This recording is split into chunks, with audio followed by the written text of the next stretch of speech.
할렐루야. 근데 제가 지금 이게 보니까 좀 이상한 게 지금 있는데, 제가 뵌분들이 여기 앉아 계신 것 같아요. 뵌분들이. 맨 앞에 계신 분 아까 공항에서 안 봤어요? 그 옆에 신랑 아니에요? 맞죠? 어쩐지 활짝 웃으시면서 누가 인사를 하는데 하필 화장실 앞에 서 있는데 인사를 이 오는 비행기가 너무 흔들려가지고 아내가 좀처럼 그런 일이 없는데 멀미를 좀 심하게 했어요. 그래서 화장실 앞에서 기다리고 있는데 누가 활짝 웃으면서 인사를 하고 지나가시길래 우리 삼일교회 성도들이 천지사방에 있기 때문에 또 삼일교회 성도인가 보다 그냥 그렇게 생각을 했는데 보니까 이 앞에 앉아 계셔서 저분 아까 공항에서 뵌 분인데, 그리고 그 뒤에 특성하신 분, 우리 그 뒤에 예. 어제 삼일교회 오지 않으셨어요? 아니? 너무 똑같은 분을 제가 뵈가지고 아니죠? 예. 저분 어제 삼일교회 오신 것 같은데 언제 홍콩으로 또 오셨나? 난 앉아서 그랬네요. 예, 반갑습니다. 윤 목사님은 제가 여기 오늘 두 번째 왔다 그러는데 첫 번째는 저도 기억이 안 나요. 너무 오래돼가지고 정말 기억이 안 납니다. 짧은 일정이지만 여러분들과 말씀을 나누면서 정말 피차가 전하는 사람도 말씀을 받는 분들도 행복했으면 좋겠습니다. 여러분 이 세계에서 제일 좋은 대학이 어디입니까? 어디예요? 한국 분들 여쭤보면 대개 이제 하버드를 많이 얘기하세요. 당연히 하버드가 좋은 대학이죠. 자, 그런데 미국에는 랭킹 100위 안에만 들어가도 탑 클래스 대학들입니다. 사실. 왜냐하면 서울대가 100위 안에 잘 못 들어가요. 들락달락 하는데, 그래서 한국에서 최고라는 스카이, 서울대, 고대, 연대도 100위 안에 잘 못 들어갑니다. 그 정도로 그 미국 대학의 그 볼륨, 또 그 안에 담아져 있는 내용들은 어마어마해요. 어느 대학은 그 비행장까지 있을 정도로 대단한 대학들이 많죠. 그런데 혹시 그 듀크 대학이라고 들어보셨어요? 그래도 홍콩은 굉장히 선진 도시라 듀크 대학을 안 해요. 이게 어디 가서 듀크 대학 아냐고 물어보면 그게 두부 대학이냐, 듀크 대학이냐, 대학 이름 자체를 몰라요. 근데 듀크 대학이 어느 정도 좋은 대학이냐면 랭킹 10위 안에 안 빠지는 대학입니다. 그리고 특별한 것은 하버드의 교수들이 이 대학 가서 아이들 한번 가르쳤으면 참 원이 없겠다 싶을 정도로 좋은 대학이에요. 그래서 실제 스카우트 돼서 하버드 교수를 하다가 듀크 대학으로 가서 교수를 하는 젊은 교수가 한 분 계십니다. 이 교수 이름이 댄 엘리얼이라는 교수예요. 못 들어보셨죠? 이분 이름은. 저는 이제 우연히 테드라는 프로그램에 들어가서 그 안에 올려져 있는 영상을 강의로 듣다가 이분을 우연히 봤어요. 그런데 끝까지 듣게 됐습니다. 당연히 내용이 너무 좋았고, 두 번째는 이분 모습이 너무 이상해요. 그래서 저분이 얼굴이 왜 저렇게 됐나, 마치 그 강의에서 이렇게 강당에 학생들을 모아놓고 특강이었던 것 같아요. 자기 이렇게 되어진 사연을 얘기하더라고요. 17살 때 고등학생 나이였겠죠. 학교에서 화학 실험을 하다가 폭발 사고를 입습니다. 근데 미처 구석에 앉았다가 못 빠져나오고 그 불구덩이를 다 뒤집어 쓴 거예요. 근데 여러분, 여기도 의사가 계시는지 모르겠지만 화상은 정말 끔찍합니다. 60% 이상 화상을 입으면 이 구멍들이 다 막혀가지고 살질 못한다 그래요. 그리고 화상은 탁 입으면 치료 방법이 딱히 없어요. 제일 위험한 게 그 상처에 감염이 돼서 바이러스가 침투하면 그게 제일 위험하다는 거예요. 17 젊은 10% 청년이 이제 겨우 천운으로 목숨을 건졌어요. 건지면 뭐합니까? 다 흘러내리고 들러붙고 이지러져 가지고 끔찍하게 변했는데 수십 번 수술을 하고 그러고는 이제 2년 동안을 침대에 누워서 치료를 받아야 돼요. 근데 치료라는 게 딱히 별 뾰족할 수가 없어요. 아침마다 간호사분들이 들어와서 주사 놓고 투약하고 제일 끔찍한 과정이 뭘 것 같아요? 그 전신에 들러붙은 꺼지를 염증이 발생하지 않도록 하기 위해서 매일 간호사분들이 갈아대는 일입니다. 자기가 그걸 2년 동안 겪으면서 이런 생각을 했다 그래요. 야, 이러고 내가 살아나간들 사람 구실하겠나. 그래서 몇 차례 위험한 생각을 했다 그래요. 죽자. 그러느라고 2년의 시간이 흘러가는데 우연히, 아주 우연히 그 간호사분들을 자기도 모르게 관찰을 하고 있더래요. 어떤 관찰을 하고 있었는가 하면 매일 아침마다 간호사분들이 들어와서 주사 놓고 약 주고 꺼지를 갈아대는데 이 간호사분들을 구분해 보니까 딱 두 종류가 있더라는 겁니다. 첫 번째는 주사 놓고 약 주고 제일 어려운 그 처치 시간이 온 거예요. 머리끝부터 발끝까지 뒤덮은 그 꺼지를 매일 갈아줘야 돼요. 핀셋으로 찝어서 이제 꺼지를 가는데 환자가 아플까봐, 환자가 아플까봐 꺼지를 찝어가지고 살살 떼는 거예요. 누가 아플까봐? 그렇죠. 환자가 아플까봐. 그런데 살살 떼주는 건 좋은데 시간은 길어지는 거죠. 통증의 시간은 길어지는 거죠. 이런 종류가 한 분 계시고 또 한 종류는 역시 환자가 아플까봐 찝어가지고 꺼지를 떼는데 어차피 아픈 거 시간이라도 짧게 해주자고 확 잡아떼는 거예요. 그 짧아서는 좋은데 통증의 강도는 충격적인 강도가 전신을 뚫고 지나가는 거예요. 이렇게 딱 두 종류가 있더래요. 근데 이분이 아주 말씀을 재밌게 하는 스타일이에요. 그 다음 말에 제가 혼자 영상을 보다가 빵 터졌어요. 여러분 뭐 이렇게 혼자 보다가 혼자 웃기가 쉽지 않습니다 원래. 예? 근데 그 다음에 이 양반이 뭐라 그러냐 하면 그런데 말입니다 여러분. 말도 이렇게 뭐 신나서 하는 게 아니고 그냥 슬슬해요 스타일이. 근데 말입니다 여러분 2년 동안 확 잡아떼는 간호사도 빨리 잡아떼는 간호사도 아픈 사람은 난데 단 한 번도 저 빨리 떼드릴까요? 천천히 떼드릴까요?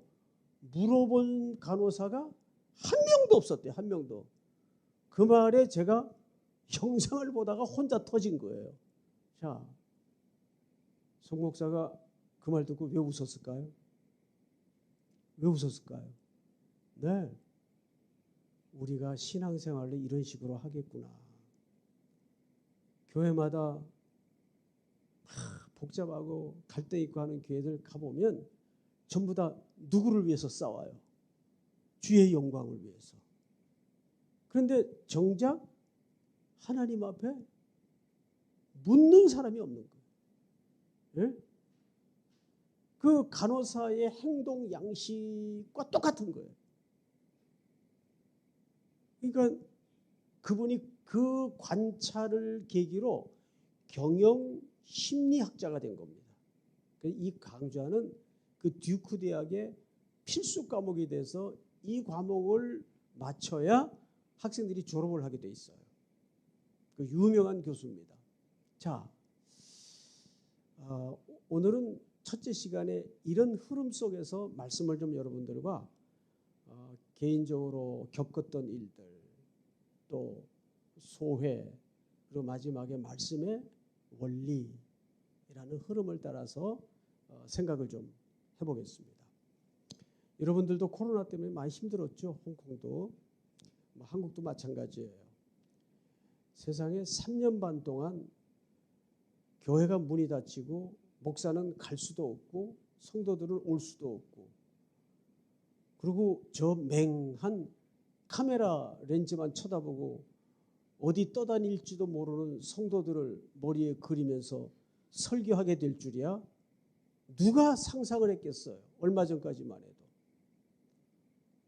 그러니까 이제 젊은 목회자들이 답답하니까 하나씩 둘씩 와요. 찾아서 답답하니까. 그리고 앉아서 이제 푸념을 하는 거죠. 선배님, 목사님, 어떤 녀석들은 또 형님, 이러다가 한국교회 망하는 거 아닙니까? 막 걱정을 해요. 그래서 제가, 야, 너는 왜 그렇게 생각을 하니? 생각을 해보세요. 지금 하루에도 삼각교회가 한 300개씩 문을 닫고 지금 성도들은 툭툭툭 떨어지고, 안 그래도 청년부 교회학교는 지금 어려웠는데 이젠 다 날아가 버리고 말았어요. 이거 위기 아닙니까? 걱정을 해요. 예, 표면적으로는 틀린 말 아닌데 나는 그렇게 생각하지 않는다. 눈을 뚱그렇게 쳐다보고, 왜요? 목사님 교회는 규모가 크니까 그렇게 생각하시는 거예요? 아니, 난 절대 그렇게 생각하지 않는다. 기독교 2000년 역사의 교회가 어렵지 않았던 적이 없고 위기가 아니었던 적이 없다. 지난 시간 동안 한국 교회는 너무 과열돼 있었고 지나치게 과잉돼 있었고, 그리고 우리도 모르는 사이에 교회는 과장돼 있었다. 과잉, 과열, 과장. 이걸 뭐라 그래요? 보통 우리가. 예? 이거를 거품이라 그래요. 이게 거품이에요. 지금이야말로 하나님께서 전 세계적으로 일시적으로 스톱!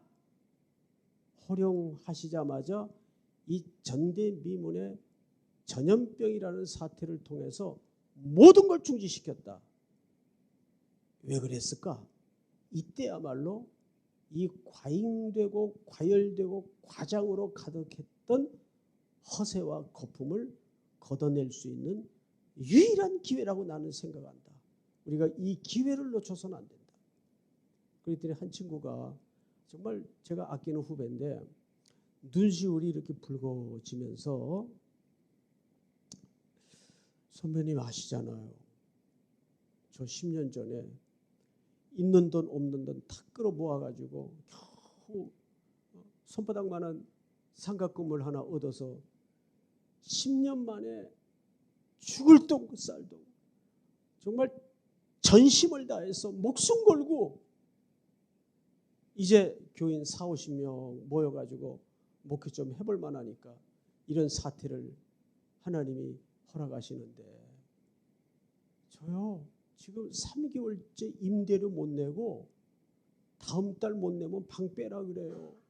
하나님 저한테 너무 가혹한 거 아니십니까?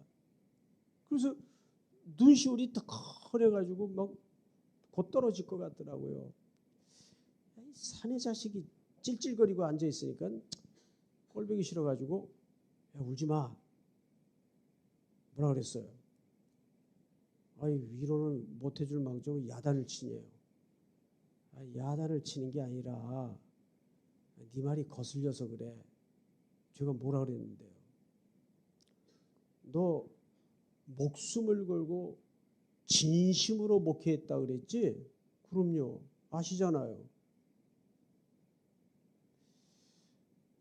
너 한번 생각해 봐라.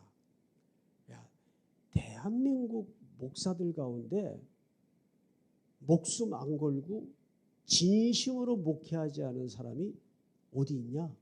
다 목숨 걸고 다 진심으로 목회해. 예? 야단을 쳤어요. 너 말 나온 김에 내가 너한테 좀 묻자. 베드로가 예수님 십자가 지러 따라가다가 거의 다 와가지고 그것도 길바닥에서 동료들 앉혀놓고 베드로가 뭐라 그랬냐? 선생님, 얘들은 다 줄을 버리고 도망가는 한이 있더라도 제 인생에 배바이란 단어는 없습니다. 했지? 했죠. 근데 그거 베드로가 위선을 떨고 거짓말한 거냐? 진심으로 얘기한 거냐? 진심으로 얘기했겠죠. 그래. 그 진심 며칠 가대? 며칠은 몇 시간 못 갔어요. 인간의 진심이라는 게 이 모양이에요. 에? 자, 히틀러가 게르만 민족의 발흥을 위해서 죄 없는 유대 어린애서부터 노년에 이르기까지 600만 명 이상을 가스실에다 밀어 넣었어요. 그거 위선 떤 거냐? 진심으로 한 짓이냐? 진심으로 했겠죠. 그거 봐. 야, 이놈아, 진심이 방향을 잘못 잡으면 괴물이 돼. 베드로는 그거 위선 떤 거 아니야. 진심으로 한 얘기야. 뭘 몰랐지? 자기가 누군지를 몰랐지. 인간이 뭔지를 몰랐지. 여러분, 맞아요? 틀려요? 맞아요. 교회에서 가만히 보면 우리 홍콩 한인 성격교회는 형편이 어떤지 잘 모르겠지만 목사님 딱 보니까 좋은 교회 같아요, 그냥. 그런데 이렇게 교회를 다녀보면 교회 시끄럽게 하는 사람들의 공통점이 다 진심을 가진 사람들이에요. 그래요, 안 그래요? 진심이 없으면 아유, 그냥 뭐 교회가 산으로 가든 절로 가든 관심도 없어요. 그래서 제가 다 얘기를 하고 나서 넌 녀석아, 어떻게 목사가 아침에 안개와 같이 사라질 그 진심에 내 목회 운명을 거냐? 야단을 쳤어요. 너만 목숨 걸고 목회? 왜 다 진심으로 목회? 그랬더니 멀뚱해가지고, 그럼 진심에 목숨 안 걸고 뭐 어디다 걸어야 되냐? 너 진짜 그거 몰라서 묻니? 근데 진짜 모르는 것 같더라고요. 진리. 목사가 진리의 목숨을 걸어야지. 어쩌자고 아침에 피었다가 곧 사라질 그런 안개와 같은 알량한 인간의 진심에 목숨을 걸어? 뭐에 목숨 걸어야 된다고요? 진리. 하나님의 말씀. 믿습니까? 푸른 시들고 꽃은 떨어져도 여호와의 말씀은 세세 무궁토록 영원하다 그랬어요. 이 땅에 영원한 것은 세 가지밖에 없어요. 그리스도가 영원합니다. 두 번째는 그분의 일이 영원합니다. 세 번째는 그분의 말씀만이 영원합니다. 이 성경의 증언이에요. 믿습니까? 우리 성격교회는 주님 오시는 그날까지, 그리고 땅 끝까지 진리를 굳게 잡고 계속 새로운 40년을 열어나가는 복이 있기를 축복합니다. 돌발 퀴즈 하나 낼게요. 광야가 있고 광야 다음에 이들이 적과 꿀이 흐르는 어디로 들어가죠? 가나안으로 들어갑니다. 어디가 신앙생활하기 좋은 곳이죠? 어디가? 에? 눈치 보지 마시고 어디가 좋아요? 광야가 좋아요? 이게 머리로만 대답을 하면 안 되고, 예, 맞습니다. 신명기 8장에 보면 광야를 광대한 땅, 광대한 땅이라는 말은 단순히 넓다라는 의미가 아니고 문해적으로 이해하면 어디로 가야 될지 모르는 땅이라고 말이에요. 광대한 땅. 그 다음에 무서운 곳, 예? 전갈이 나오고 불뱀이 일어나고 무서운 곳이라고 그랬어요. 위험한 곳이라고 그랬어요. 세 번째는요. 세 번째는 사막, 물이 없는 곳이라고 그랬어요. 광야를 신명기에서 이 세 가지로 정의했어요. 그런데 거기가 신앙생활하기가 좋아요? 예? 그런데 광야의 특징이 하나 있죠. 광야는 정말 누구밖에는 바라볼 곳이 없는 곳입니다. 주님밖에는 바라볼 곳이 없는 거예요. 맞죠? 근데 가나안은 어떤 곳이에요? 예측이 가능한 곳입니다. 심으면 열매가 나올 걸 알아요. 그리고 다 갖추어져 있고 풍부해요. 말하자면 절실함이 사라지는 땅입니다. 이제 굳이 필요하면 하나님께 절절 매달리고 그럴 이유가 없는 곳이 가나안이에요. 우리 신앙생활도 돌아보세요. 결국 내가 언제 가장 하나님께 밀착되어 있었나? 광야에 서 있을 때입니다. 맞죠? 그때 내가 인간은 올 수 없어요. 우리 청년들에게 자주 얘기하는데 인간은 시간 남고 돈 있으면 죄밖에 질 일이 없어요. 아니면 아니라고 그래 보세요. 조퇴시켜 드릴게요. 인간은 시간 남고 돈 있으면 죄밖에 질 일이 없어요. 너무 인간을 괜찮은 존재로 생각하지 마세요. 자기 존재에 너무 호의적이지 마세요. 나는 10번 자빠져가지고 깨닫는 게 난 11번 또 넘어진다는 걸 알 뿐입니다.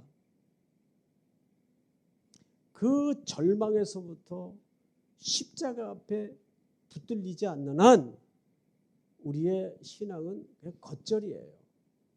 그래서 누가 쓸데없는 말을 하던데 인생은 60부터라고 나이가 들어야 철이 든다고. 제가 이런 표현 좀 우리 교회에서는 잘 안 하는데 웃기지 마세요. 누가 나이가 들면 철이 든다 그래요. 제가 이제 내일 모레면 70이에요. 물론 그렇게 안 보이시겠지만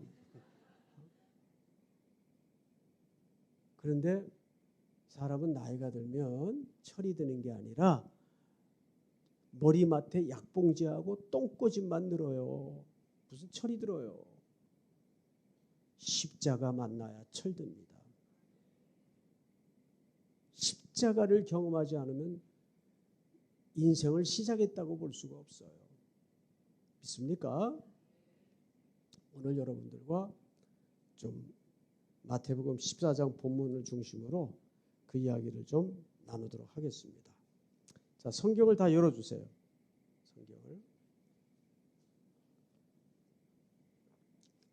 박 목사님, 앞으로 좀 와보세요. 이게 여기서 뭐 자꾸 소리가 나는데 이게 뭐 분수가 돌아갑니까? 이거 한번 뭐 좀 꺼보세요.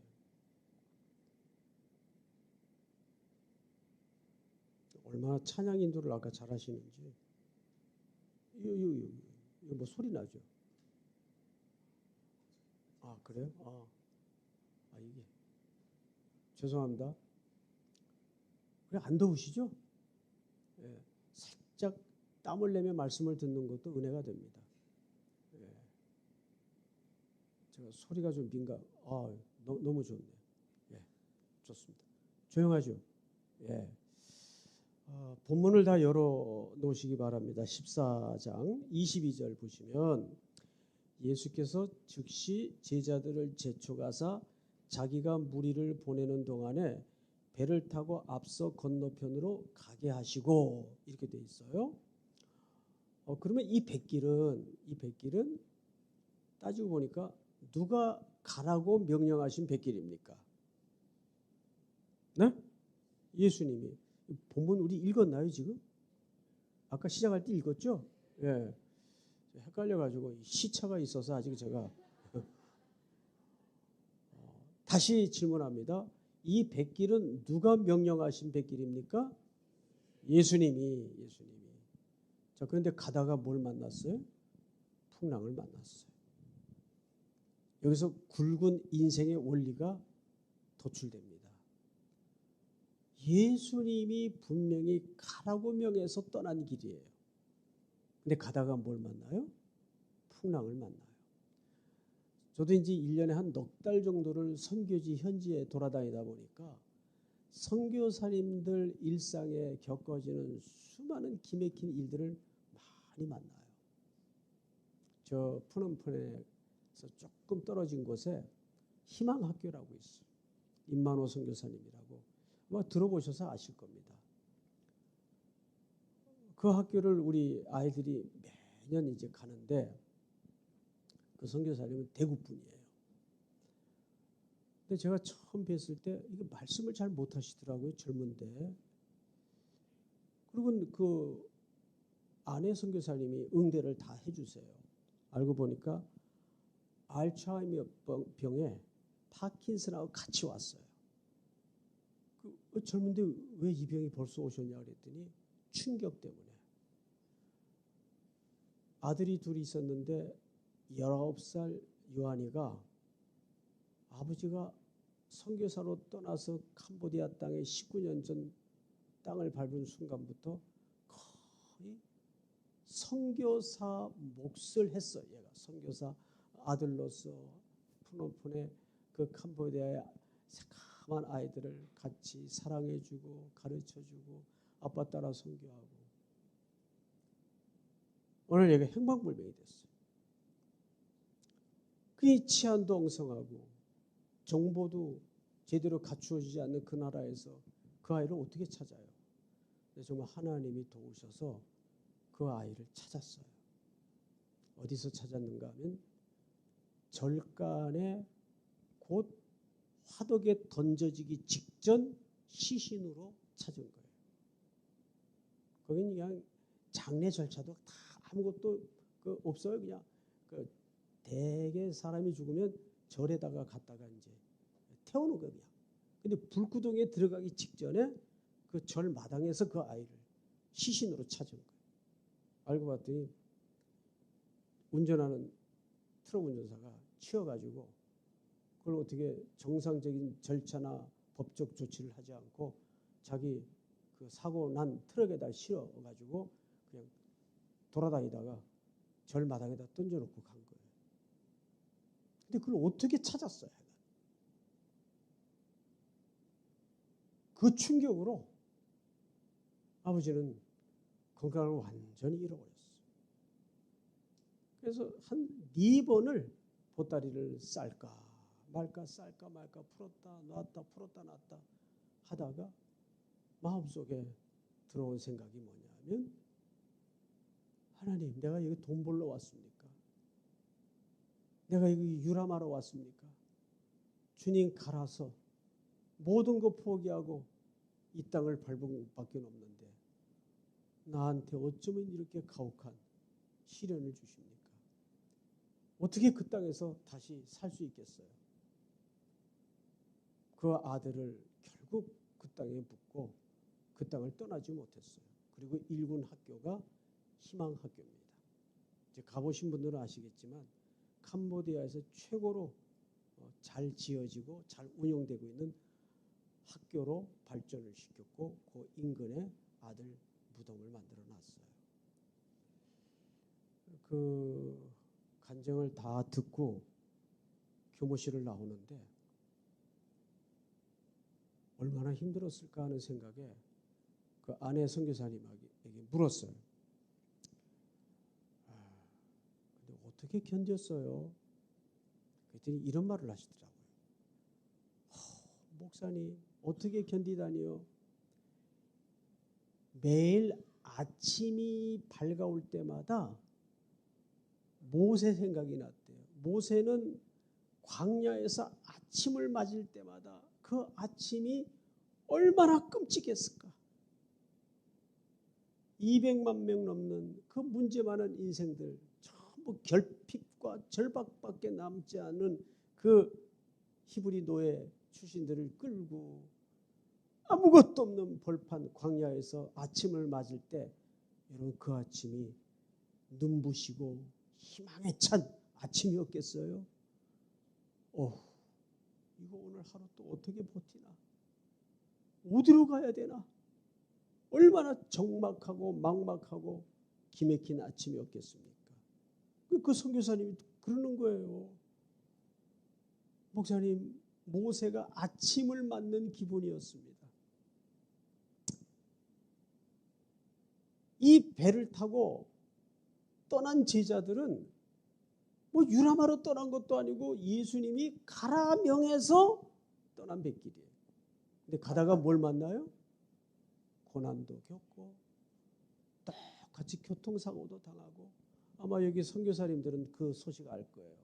중앙아시아 쪽에서 태권도 사범 출신 선교사님인데 열심히 선교를 하다가 선교사님이 부재 중인 상태에서 집안에 강도가 들어왔어요. 거기서 선교사님 아내는 살해를 당하죠. 끔찍한 사고를 당합니다. 그 충격으로 선교사님이 한국에 철수해서 다시 힘을 얻어가지고 지금 다른 나라로 파송이 돼서 또 그 아이들이 또 넷이에요. 그 집에. 그 아이들을 놓고 아내는 비명에 간 겁니다. 그런 일이 한두 번이 아니에요. 저 수단에, 남수단에 국가대표였던 임흥세 감독, 유명한 분인데 그 선교사님이 어제 저를 잠깐 찾아왔어요. 그 1년 전보다 이게 눈이 또랑또랑하지를 못하고 뭐 이 사람이 멍하니 좀 어리 나간 느낌이에요. 그래서 그 이쪽이 좀 부어 있고 그 얼굴이 왜 그러시냐고, 작년보다 너무 말랐는데 했더니 옆에 안내하시던 장로님이 목사님 소식 못 들으셨어요? 무슨 일 있었어요? 그분이 남수단 축구 국가대표 감독입니다. 축구를 아주 잘하는 분이에요. 임흥세 치면 나옵니다. 근데 새벽에 그 스포츠 대표 선수들 트레이닝 시키려고 나오다가 이 풀베는 낫으로 휘둘렀는데 이 운동을 평소 했던 분이라 피하면서 바닥에 갈아가지고 여기 이 7대가 나간 거예요. 7대가. 그래서 아직도 1년 전 일인데 얘가 이렇게 부어 있더라고요. 그래서 사람이 이렇게 초점이 나갔어요. 너무 혼이 나가지고. 그런 거예요. 자, 이런 참 조금은 끔찍한 일들을 신뢰를 드는 것은 주님이 가라 해서 명령한 길이라고 항상 꽃길만 주어지는 건 아닙니다. 풍랑도 만나요. 믿습니까? 자, 두 번째가 뭐냐 하면 성경을 잘 보세요. 22절을 보시면 예수께서 즉시 그랬어요. 앞을 보세요. 이 즉시라는 말은 immediately, 바로 이런 의미가 아니에요. 헬라어 원문을 보면 이 즉시라는 말이 오늘 전체 문단에서 3번 등장을 하는데 몇 절에 또 볼까요? 27절 예수께서 즉시, 31절 예수께서 즉시. 자, 이 즉시라는 단어에 항상 주어가 누구로 등장을 하죠? 예수께서 즉시. 그래서 여기서 말하는 즉시는 이런 뜻입니다. 한번 따라서 해보십시다. 적절한, 아름다운 시간. 적당한 아름다움이 아니에요. 적절한, 조금 더 생경한 표현으로 말씀을 다시 드리자면 적실한 아름다운 시간이라는 뜻이에요. 적실한 아름다운 시간이라는 것은 늦는 법도 없고 이른 법도 없고 가장 좋은 시간에, 최고의 시간에 주어가 누구라고요? 예수께서 우리를 도우러 오시는 겁니다. 내가 이렇게 지금 곤두박질해 있는데 왜 하나님은 침묵하시는가? 누구의 가장 최고의 시간이 안 된 거죠? 하나님의 최고의 시간이 안 된 겁니다. 우리는 그 하나님의 적실한 가장 아름다운 시간이 마주칠 때까지 그분의 타이밍을, 그분의 방법을 어떻게 해야 될까요? 기다려야 돼요. 그게 믿음이에요. 믿음은 기다리는 거예요. 믿습니까? 그래서 예수께서 즉시 제자들을 명해서 바다 건너편으로 먼저 가 있어라. 그런데 가다가 23절을 보시면 24절로 건너갑니다. 배가 이미 육지에서 술이나 떠나서 바람이 거스름으로 물결로 말미암아 고난을 당하더라. 25절 밤 사경에, 이 사경은 새벽과 칠흑 같은 밤의 교차 지점이에요. 가장 어두운 시간입니다. 그러니까 지금 제자들이 만난 바다의 상황은 가장 어두운 시간을 만나고 있는 겁니다. 우리 인생으로 말하면 여기가 벼랑 끝이구나. 더 이상 갈 데가 없구나. 이 지점으로 밀린 거예요. 자, 그런데 그때 어떤 일이 벌어질까요? 밤 사경에 예수께서 바다 위로 걸어서 제자들에게 오시니 제자들이 그가 바다 위로 걸어오심을 보고 놀라 뭐라고 소리쳤어요? 유령이다. 여기 우리말로는 유령이라고 되어 있는데 그냥 러프하게 번역을 하자면 귀신이다라고 소리를 지른 거예요. 자, 여러분 이건 믿음이 없어서 귀신이라고 소리 지른 게 아닙니다. 이 히브리인들의 당시 사회적 통념을 이해해야 돼요. 자, 보통 계시록 19장이나 22장까지 보면 온갖 악하고 더러운 것들은 성경 전체에서 전부 어디서 올라옵니까? 물에서 올라와요. 맞죠? 물에서 올라오도록 돼 있어요. 그래서 히브리인들의 통념 속에는 그것도 어두운 밤에 물에서 움직이는 것들은 다 뭘로 이해를 가졌을까요? 악한 것들의 장난이나 귀신의 역사로 이해를 가졌습니다. 그러니 저만치서 풍랑은 있는데 희끄머리에 한 게 그것도 철복 물 위로 걸어오니까 이건 믿음의 문제가 아니라 히브리인들의 개념에서는 당연히 뭘로 볼 수밖에 없어요. 귀신이다. 소리친 거예요. 이때 자, 성경을 보세요.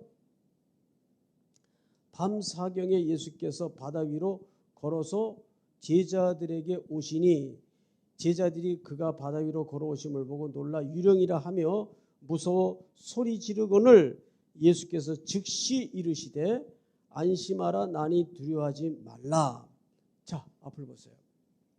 혹시 여러분 가운데 그럴 일이 없어야 되겠지만 풍랑 만난 배 타본 적 있어요? 있어요? 풍랑 만난 배 타본 분 계세요? 없으면 말을 하지 마세요. 저는 한번 그런 배를 탔다가 정말 여기가 끝이구나 했던 살떨리는 기억이 있어요. 제게 아주 존경하는 우리 교단의 총회장까지 지내셨던 원로 목사님이 한 분 계세요. 박요한이라는 목사님이신데 그 아들하고 저하고 총신대 동기예요. 그래서 이제 그 어른을 알게 됐는데 그 어른은 총회장을 하려고 한 분이 아니고 경상도 하고 전라도 하고 하도 싸우니까 이분이 하면 우리 다 양보할게 이래가지고 가만히 앉았다가 얼떨결에 총회장 하신 분이에요. 예? 워낙 양쪽에다 인정하고 존중받는 분이니까. 그리고 1년 딱 총회장 하고 나서 총회 쪽은 뒤도 안 돌아보고 요 나뭇잎 같은 조그마한 배를 하나 사셔서 이분이 호남분인데 저 남해에 가면 전라남도 쪽에 그 남해에 가면 정말 이름 모를 작은 섬들이 올망졸망 굉장히 뿌려져 있어요. 참 아름답습니다. 그런데 그 섬에는 성도는 있는데 교회가 없는 무교회 지역 섬이 너무 많아요. 그 사정을 목사님이 들으시고 안타까운 나머지 모금을 해가지고 이런 나뭇잎 같은 배를 하나 사셔서 그 섬에 순회를 하면서 예배를 인도하시는 겁니다. 또 안 믿는 분들 만나면 전도를 하고. 그러니까 그 섬들은 어떻게 되냐면 월요일 날 이 배가 들어가면 월요일이 주일이에요. 화요일 날 배가 들어가면 화요일이 주일이에요. 이건 주일 성수하고 이게 문제가 있는 거 아닌가? 네, 물어봅시다.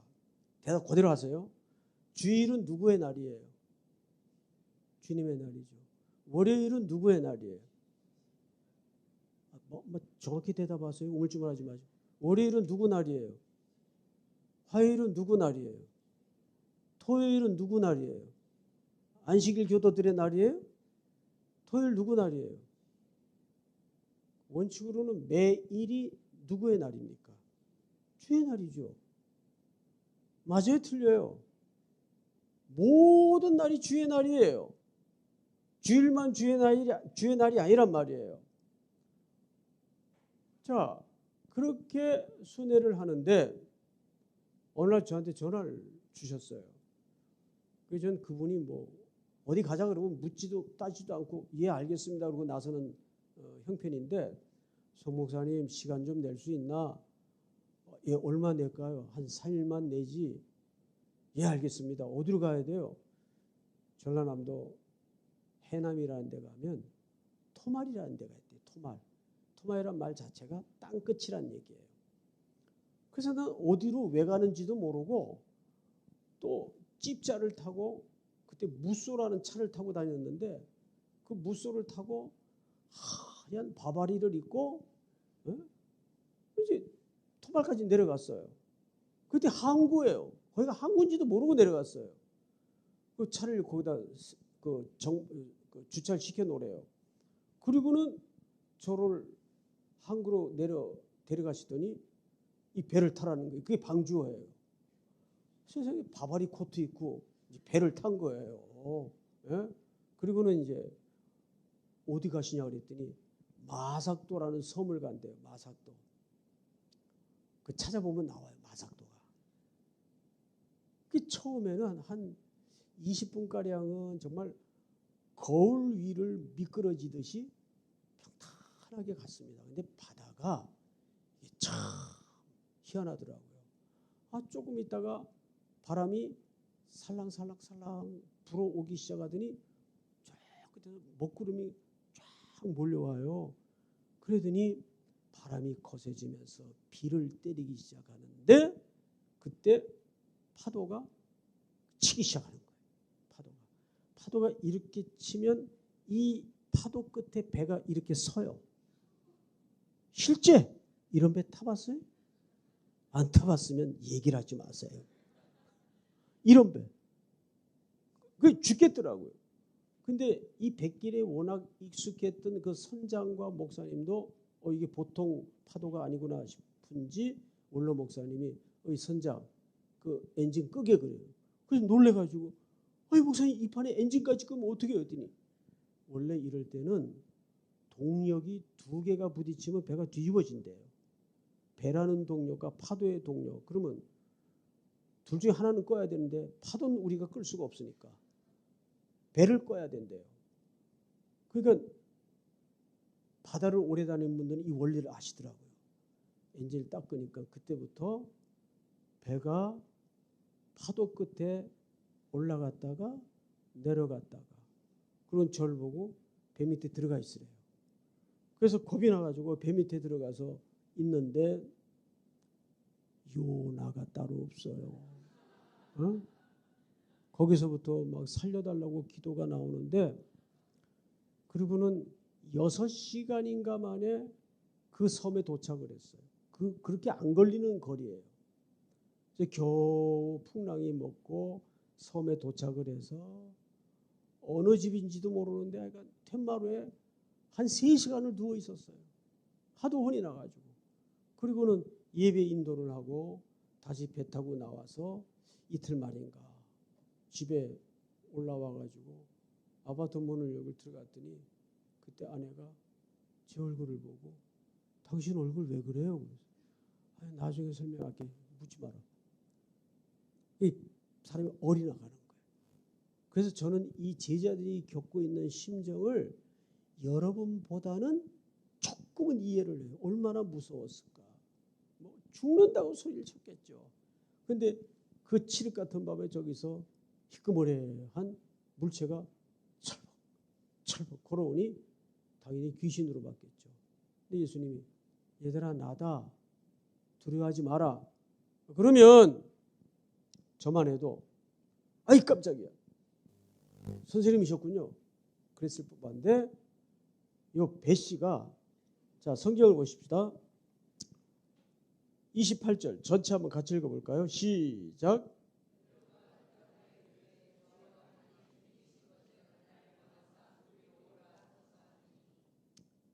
베드로가 정말 주님이시면 나를 명해서 물 위로 걸어오라 하소서. 이 질문도 정말 너무 웃기는 질문인데 사실 더 웃기는 분이 예수님이에요. 그럼 와라 그랬어요. 자, 제가 이 본문을 지금까지는 2D로 설명을 했어요. 근데 지금부터는 입체적으로 4D로 설명을 할 테니까 잘 들어보세요. 그래서 제가 이 무선 마이크를 좀 부탁을 드린 겁니다. 저 피아노가 제자들이 탄 배예요. 예? 저기서 난리가 났어요 지금. 근데 이제 저기서 예수님이 오세요. 예수님 같은 분 한분 계시죠? 네. 저기서 예수님이 걸어오세요. 귀신이다. 얘들아 나다. 안심하니 걱정하지 마라. 정말 주님이시면 걸어오라 하소서. 그래서 베드로가 배에서 내려서 걸었어요? 안 걸었어요? 걸었어요. 여기 물 위를 걸을 수 있는 분 계세요? 인간이 중력의 법칙을 거스를 수 있나요? 불가능해요. 그런데 베드로는 걸었어요. 기적이 아니에요. 이 첫 번째 기적이에요. 베드로는 물 위를 걸었어요.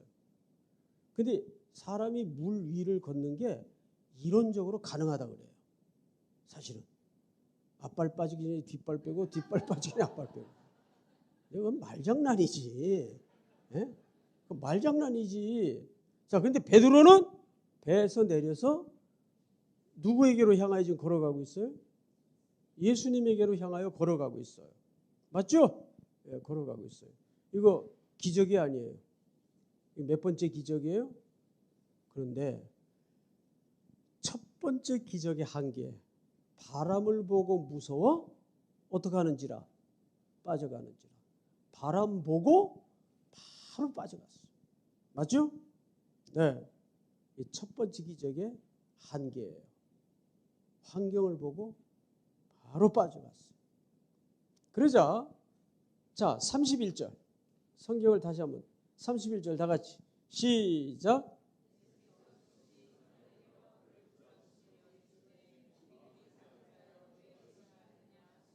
네. 예수님이 여기서도 즉시 가장 적실한 타이밍에 오셔서 손을 내밀어 잡아 빠져가는 베드로를 잡아챘어요. 그런데 31절과 32절 사이에 그 글자가 쓰여지지 않는 행간을 여러분들이 읽어내지 못하면 이 본문을 다 놓치는 겁니다. 자, 32절에 보시면 이렇게 되어 있어요. 제가 읽겠습니다. 32절. 배에 함께 오름에 바람이 그치는지라 이렇게 되어 있어요. 맞죠? 자, 그러면 이 강대상 위치는 지금 누가 빠진 위치인가 하면 베드로가 바람이 불자 빠진 위치이면서 동시에 예수님이 오셔서 잡아채 건진 장소입니다. 맞죠? 그런데 32절을 보니까 배에 함께 올랐다고 되어 있어요. 그러면 여기서 빠진 곳에서 저 배까지 몇 번째 걸은 겁니까? 에? 아니 뭐 어려워요 이거? 에? 어려워요? 자, 여기서 저기까지 몇 번째 걸은 거예요? 두 번째 걸은 거예요. 오늘 말씀의 제목이 뭡니까? 두 번째 기적을 체험하라. 우리가 두 번째 기적을 알아야 돼요. 그런데 여기서 저기까지는 빠졌나요? 안 빠졌나요? 안 빠졌어요. 제가 묻고 싶은 건 이 지점입니다. 왜 안 빠졌어요? 예? 우리 권사님 막 주먹까지 쥐어가면서 예수님이 함께 하셨기 때문에 틀린 대답은 아닌데 예수 갖다 붙이면 다 답이 돼요? 예? 사실은 오늘 얻고자 하는 대답이 안 나왔어요. 자, 다시 질문합니다. 이 빠진 자리에서 저기까지 그럼 수영쳐 갔나요? 헤엄쳐 갔어요? 누구랑 함께 갔어요? 예수님이랑 함께 갔어요. 그러니까 우리는 그 예수님이 함께 하셨기 때문에 팩트로는 맞아요. 예수님이 함께 하셨기 때문에 안 빠졌겠죠. 그런데 그 근본적인 이유를 모르면 안 됩니다. 어쨌든 우리가 종합해서 내린 결론은 뭐냐면 베드로는 무리를 몇 번 걸었어요? 2번 걸었어요. 오늘 이 밤에 저와 여러분들이 예수의 두 번째 기적을, 베드로의 두 번째 기적을 체험하는 밤이 되기를 축복합니다. 그렇다면 도대체 두 번째 기적의 의미가 뭘까? 네? 자, 성경을 좀 보십시다. 몇 절을 보시냐면 30절 큰 소리로 다시 한번 같이 읽겠습니다. 시작.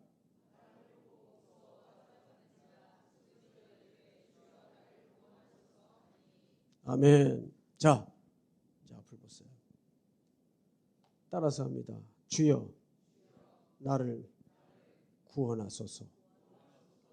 여러분, 피조물인 인간이 창조주 하나님 앞에 가장 지고한 태도는 이 고백이 나와야 돼요. 어떤 형편, 어떤 상황 속에서도 이건 소위 우리말로 무슨 표현인가 하면 아버지, 나 좀 살려주세요. 여러분, 이것이 가장 거룩한 태도입니다. 믿습니까? 자, 거룩이라는 주제는 어느 책의 주제예요? 레위기의 주제예요. 레위기의 가장 큰 주제가 내가 너희에게 거룩하니 너희도 내게 거룩하라 그랬어요. 맞죠? 자, 그럼 거룩이 뭡니까? 거룩이 뭐 이렇게 성경책 심장 가까이 들고 할렐루야. 이거 우리 청년 애들이 이런 걸 이제 밥맛이라 그래요. 이런 게 거룩이에요? 이런 건 거룩이라 그러질 않아요. 새벽기도 안 빠지고 성경 몇 번 읽고 그거 다 필요한 덕목인데 성경은 그런 걸 거룩이라고 설명한 대목이 없어요. 그럼 거룩이 뭐예요? 성경을 잘 보세요. 내가 너희에게 거룩하니 너희도 내게 거룩하라는 말은 상태를 얘기하는 겁니까? 관계를 얘기하는 겁니까? 관계 개념이에요. 정확하게 이런 겁니다. 나 너밖에 몰라. 그러니까 너도 누구만 알아야 돼요. 나만 알아야 돼. 이게 무슨 관계? 부부관계가 그렇잖아요. 근데 부부관계를 이렇게 설명할 수 있나요? 아이, 당신은 사내가 돼가지고 뭐 이렇게 쫀쫀하게 질투를 하고 그래. 그래도 내가 당신은 99% 사랑하고 옆집 아저씨는 1%밖에 사랑 안 하는데 이게 말이야, 방구야. 이런 논리가 가능해요? 여러분, 사랑이라는 속성은 all one 하싱이에요. 누가 신앙생활을 균형 있게 해야 된다 그래요. 말도 안 되는 소리 하지 마세요. 여러분, 신앙생활은 밸런스 게임이 아니에요. 예수님에게 올인하는 싸움이에요. 요즘 이상한 세속적 개념이 잘못 들어와가지고 신앙생활을 무슨 밸런스 게임이라 그래요. 균형을 잡아야 된다 그래요. 아니요. 신앙이라는 것은 올인하는 싸움이에요. 누가 내게 올인해 주셨기 때문에. 십자가가 뭘 설명해요? 난 너밖에 몰라. 그래서 너한테 내 가장 소중한 사랑하는 일을 올인했다. 십자가 이상 그 내용을 더 이상 어떻게 설명하겠어요? 에? 십자가 사건이에요. 그러니까 너도 누구밖에 몰라야 된다는 얘기일까요? 나밖에 몰라야 돼. 그러니까 신앙이라는 것은 전부 아니면 전무예요. 균형을 잡는 것도 아니고 밸런스 게임도 아니고 올 완하시. 믿습니까? 이런 게 삶에 희미해지니까 자기 재주에 한 발을 딛고 교회는 액세서리처럼 안 다닐 수는 없으니까 또 한 발자국 딛고. 그런데 여기서 베드로가 주여 나를 구원하소서 할 때 이랬을까요? 이때 뭐라고 소리를 지르야 되나? 쪽팔리지 않게 소리 지르려면 무슨 단어를 써야 되나? 그랬나요? 그럴 여지가 있어요? 하나님의 백성 속에 본성이 말하는 대로 아버지 나 좀 살려주세요. 그랬던 거예요. 그게 기적이에요. 우리는 이 지점을 통과하지 않으면 신자 아니에요. 그것이 내 인생의 십자가 사건을 만나야 된다는 얘기입니다. 믿습니까? 저는 사실 이걸 우리 딸아이한테 배웠어요. 제가 충현교회 부교육자 4년을 섬기다가 충현교회 아시죠? 네, 4년을 섬기다가 더 있다가는 완전히 사가가지고 죽겠더라고요. 얼마나 일이 많은지. 우리 딸이 그때 어렸을 때인데 저를 보고 맨날 울었어요. 낯설어가지고. 아빠는 맨날 여기저기 막 물집이 터져가지고 그때 사진 보면 가관이 아니에요. 지금은 사람의 모양은 갖추고 있는데 얼마나 일이 많은지. 이거는 뭐 일은 많이 하는데 도저히 책 한 자 볼 수 없고. 제가 뭐 공부에 은사도 있는 사람이 아닌데 유학 간다고 마침 그런 기회를 주셔서 미국으로 도망을 갔어요. 공부한답시고. 그때 제가 하나님 앞에 무슨 기도를 했는가 하면 저는 고등학교 과정을 가정 형편 때문에 너무 힘들게 다녔어요. 그래서 제게 한번 공부를 옳게 할 수 있는 기회를 주신다면 정말 열심히 하겠습니다. 지나가는 말처럼 기도를 했는데 하나님은 그 기도를 귀 기울이시고 작은 신음에도 귀 기울이시는 주님. 그래서 유학을 갈 수 있도록 기회를 주신 거예요. 그때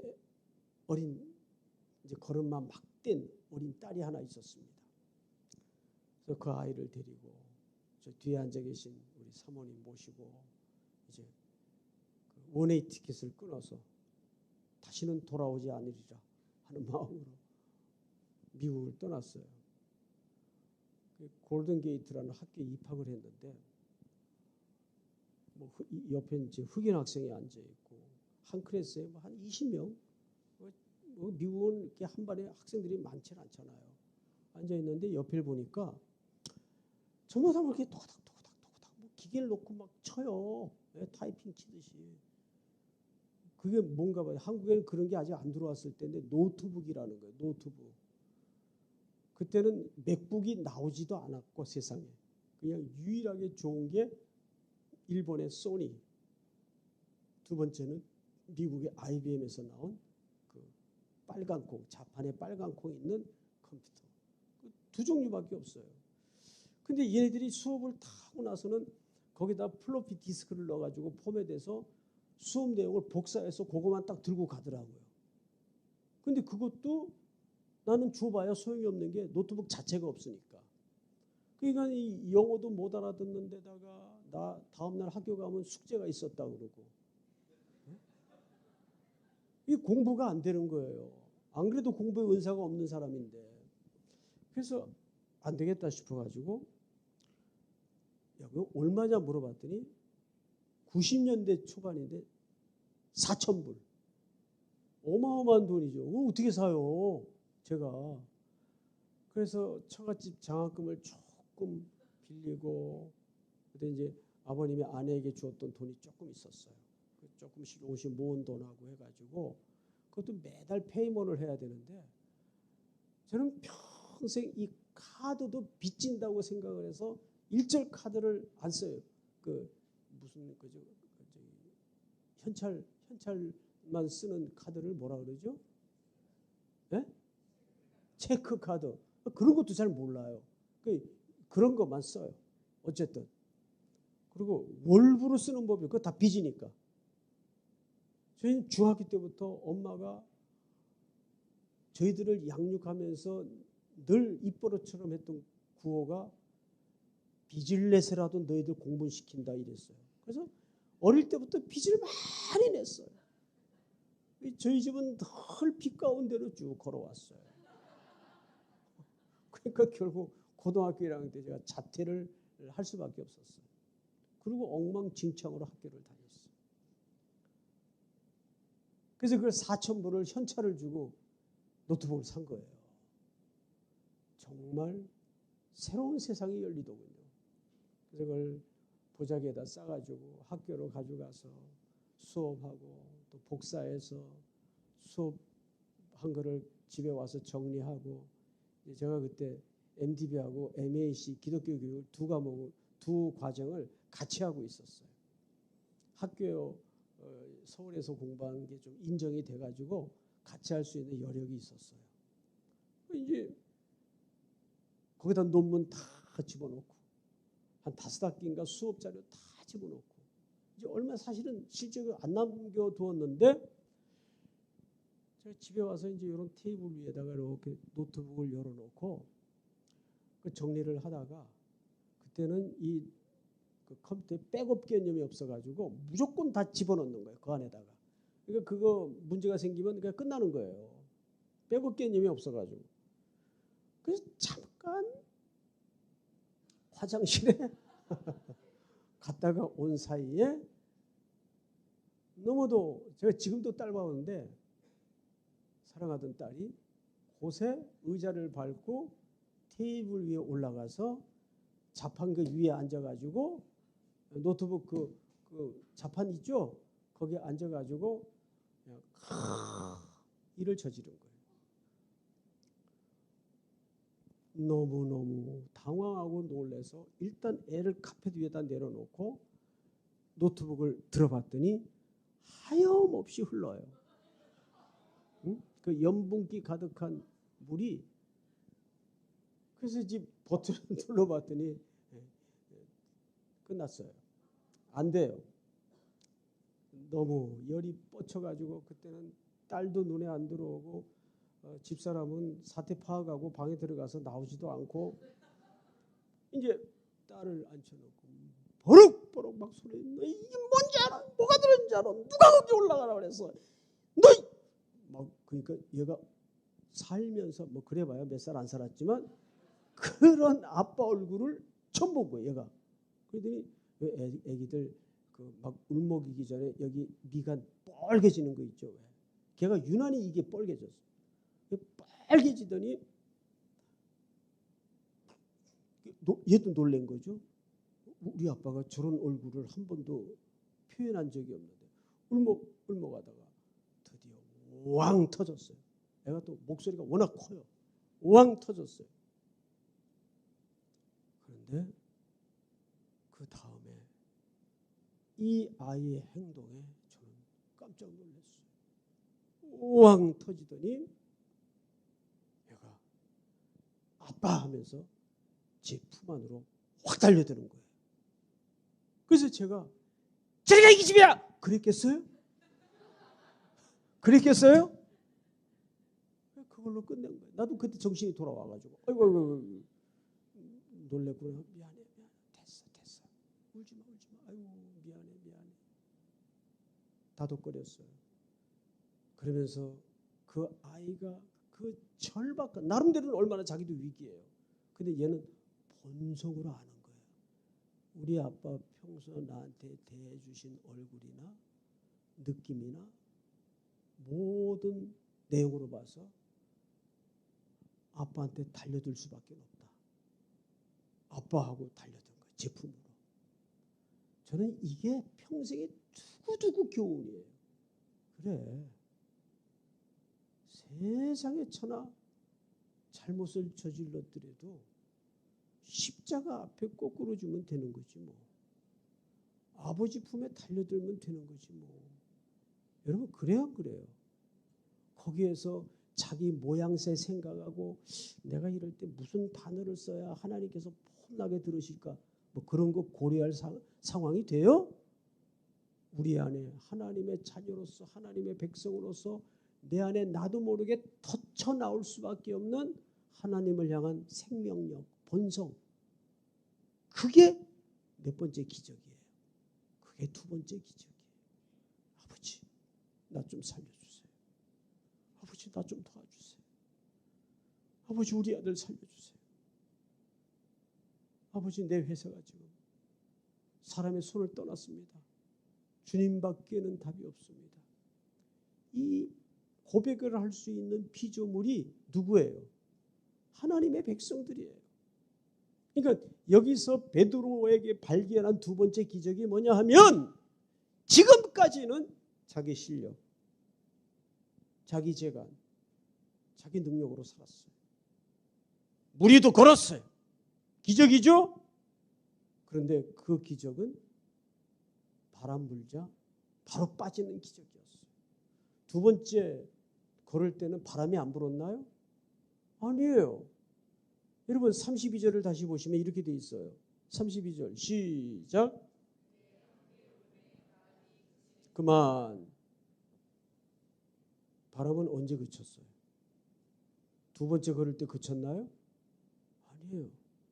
배에 오르고 나서야 바람은 끝났다는 말은 두 번째 걸을 때도 바람은 불었다는 얘기, 안 불었다는 얘기예요. 바람은 불고 있었어요. 그럼 상황은 달라진 게 있나요, 없나요? 똑같았어요. 첫 번째 걸을 때도 바람은 불었고 두 번째 걸을 때도 바람은 불고 있었어요. 뭐가 달라졌어요? 두 번째 기적의 차이점이 뭐예요? 아버지, 나 좀 살려주세요. 금번 우리 홍콩 한인 선교교회 성도님들의 40주년을 맞는 이 즈음에서 앞으로 새로운 40년을 열어가려면 이 십자가의 능력, 보혈의 긍휼, 이 기적을 경험하지 않으면 새로운 광야를 우리는 걸어갈 수가 없어요. 지난 40년이 광야였다면 이제는 새로운 40년은 가나안의 삶이에요. 신앙생활 하기가 더 힘들어요. 예? 여러분 요즘 전 세계적인 화두가 뭡니까? AI입니다. 자, AI 시대는 변화의 시대가 아니에요. 변혁의 시대예요. 이제는 자료만 넣어주면 얘가 시나리오까지 다 써요. 제가 어느 자매님이 복잡한 상담을 해왔어요. 막 A4 용지 8페이지짜리를. 예? 몇 번을 읽어도 전체 이야기 구조를 모르겠어요. 뭐가 어떻게 됐다는 얘기지.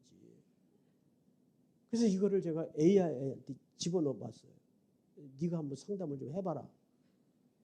이야, 소름 돋게 정확하게 정리를 해놨는데 도리상 그걸 답변으로 보낼 수가 없더라고요. 아직까지도 답변을 못 보내고 있어요. 그런 세상을 지금 살고 있어요. 이 텍스트가 그런데 뭐 예를 들어서 가다가 풀립을 찍어서 시 한번 써봐라. 그러면 얘가 시를 다 써요. 멋지게 써요. 감동적으로 써요. 특별히 창작의 강점이 있어요. AI는. AI뿐이겠습니까? 얘들이 이제 가상세계를 실현해서 나중에는 누가 주인인지 주객이 전도되는 세상. 그러니까 제가 이제 목회를 마무리하는 게 이제 얼마 안 남은 게 얼마나 감사하고 다행인지. 예? 정말이에요. 정말이에요. 목사님 같은 분들 보면 앞으로 더 해야 되거든 지금. 딱해요. 딱해요. 지금 한국 사회는 어마어마하게 이 AI가 밀고 들어와서 이제 일상 깊숙이 중심에 자리 잡고 있단 말이에요. 이럴 때 가장 필요한 게 뭔지 아세요?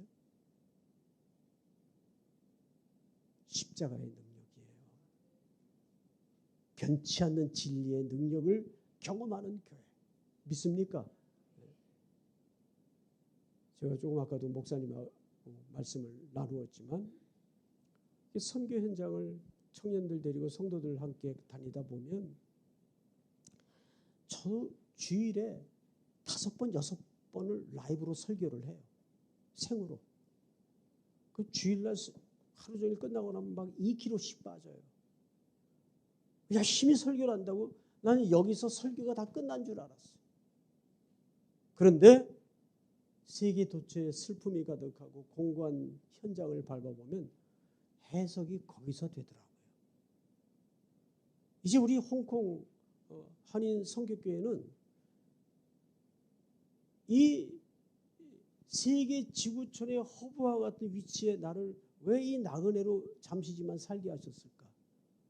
여러분, 하나님의 자녀는 이거를 미셔널적 관점에서 이해를 해야 됩니다. 믿습니까?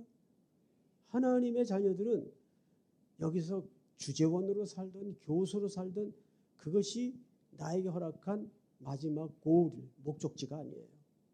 나를 여기에 보내신 것은 이 홍콩 한인 선교교회를 통해서 하나님이 전 세계를 향한 경영에 동참하라는 데 부르심이 있는 겁니다. 믿습니까? 오직 한 번뿐인 인생 속히 지나갈 터인데 그리스도의 일만이 영원합니다. 믿습니까? 오늘 이 말씀 붙들고 우리 한번 피아노 좀 반주 좀 해주시고 오직 한 가지만을 놓고 기도하십시다. 우리 목사님 나오실 때까지 한 가지만을 놓고 기도하는데 오늘 이 밤 2번째 기적을 경험케 하여 주시옵소서. 따라서 합니다. 주여 나를 구원하소서. 우리 한번 주여 부른 다음에 여러분들이 이번 집회에 꼭 하나님 앞에 응답받고 싶기를 원하는 개인적인 문제들, 교회 공동체 문제들을 놓고 주여 우리 교회를 살려주시옵소서. 주여 우리 아들을 살려주시고 우리 가정을 살려주시고 내 남은 시간을 살려주시옵소서. 이 미셔널 처치 홍콩 한인 선교교회를 통해서 하나님의 경영에 동참하는 인생이 될 수 있도록 눈뜨게 하여 주시옵소서. 우리 한번 주여 부른 다음에 통성으로 기도합니다.